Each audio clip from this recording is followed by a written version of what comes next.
2nd of May 2024. Hi guys, welcome to Red Dot Rants, the comedy and tragedy of living in Singapore. In an emotional May Day rally, outgoing PM Lee Hsien Loong said that while he sees dark clouds on the horizon, there are also many opportunities, and Singapore has strong fundamentals and strengths that its people should make the most of to get ahead. He also said, "I've done my duty and I'm very glad I chose this path of public service all those years ago." I guess that's what Josephine Teo might mean by psychological payment. I won't say more. I don't have a tenure at Harvard. Recently, we've been seeing a lot of assurances on our newspapers that there is no need for a degree. You can be a hairdresser, you can work for SMRT. There are literally thousands of jobs that don't require a degree. Now, it may sound like good news to some foreigners who are thinking of buying a degree, but these are not the kind of jobs they are after. Maybe they still have to buy. What about us? Not having a degree is one thing, but can you afford this HDB flat? What about the tripartite guidelines announced on the 16th of April, requiring companies in Singapore to consider employees' requests for flexible work arrangements from December onwards? Well, if you can work from home, it doesn't matter if your home is in Singapore, right? So why employ Singaporeans? Calls for Singaporeans to level up are really mind-boggling. Don't we already have the best school system around? How do we level up to folks in India or the Philippines? We can be hairdressers, we can be masseurs, Grab delivery riders or cooks. Foreigners working behind computers will never fight with us for these jobs.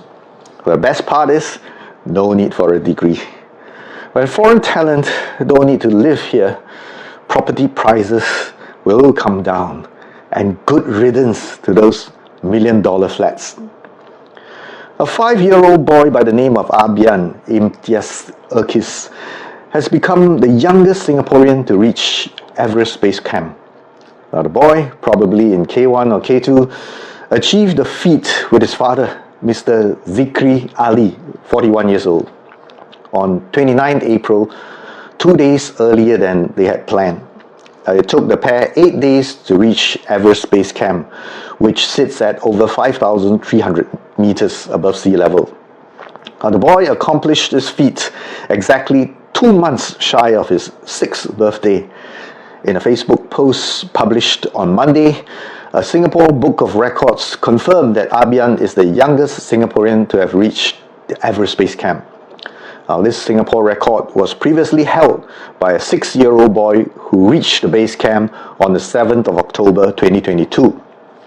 Speaking to Today on 19th of April, before they set off on their trip, Abyan's father said that the idea for the Everest trek occurred to him as he was reading about the other boys' climb. Well done, you have won. You may think that there's reason to celebrate here, but news like this can be heartbreaking for some people.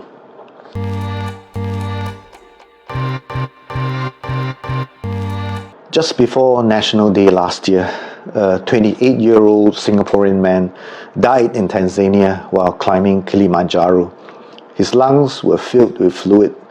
The cause of death was high-altitude pulmonary edema, a severe form of acute mountain sickness. The company which organized the trip in Singapore claimed that the victim looked well before he suddenly collapsed at the last camp after an unsuccessful attempt on the summit at 5,989 meters. The original plan was to summit on day 6 of the trek. They ended up changing the itinerary by summiting on day 5. Trekking from Lukla to Everest Base Camp at 5,364 meters within 8 days is already extremely demanding. Climbing to almost 6,000 meters in 5 days, that's insane. You're playing with fire.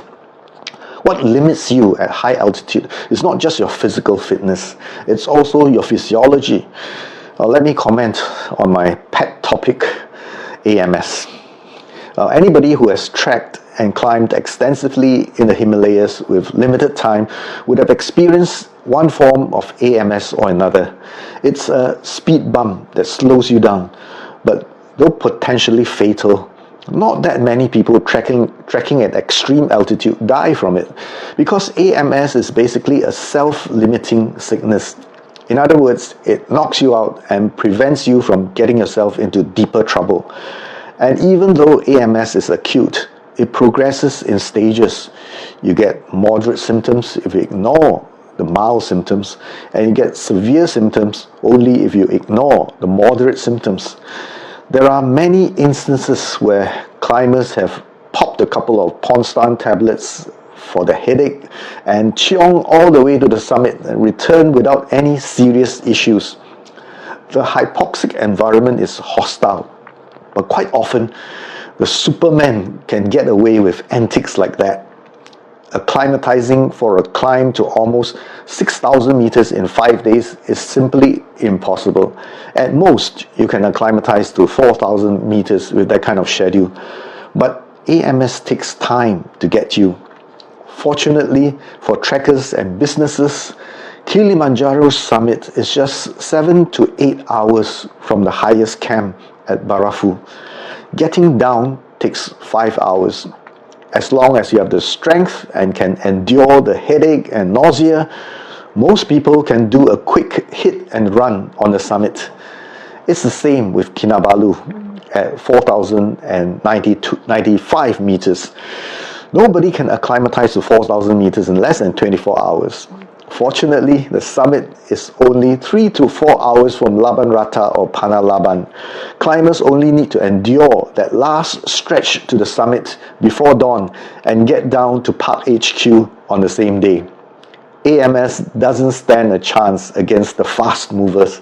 That's why deaths on Kinabalu from AMS are quite rare, even though all lowlanders are potentially vulnerable. Unfortunately, not everyone can cheat AMS this way. I've climbed Kinabalu 5 times, and that's enough for me to see a few victims of AMS being carried down. One of them already dead. Cheers. Okay, come. Come, mari. Cheers. Cheers, bro. To attract attention in this highly competitive environment of social media, people do all sorts of outrageous things. Even climbing Everest looks commonplace now when so many disabled people manage to bag the summit. In the midst of all this raving, it's easy to ignore those who have fallen.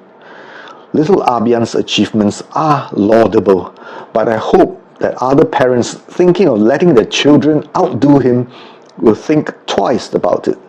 Abyan is 5 and he did it in 8 days. Will there be a 5-year-old doing it in 7 days or a 4-year-old doing it in 8 days next? What we can do to discourage such risky behavior is to give the moderate guys like me more support.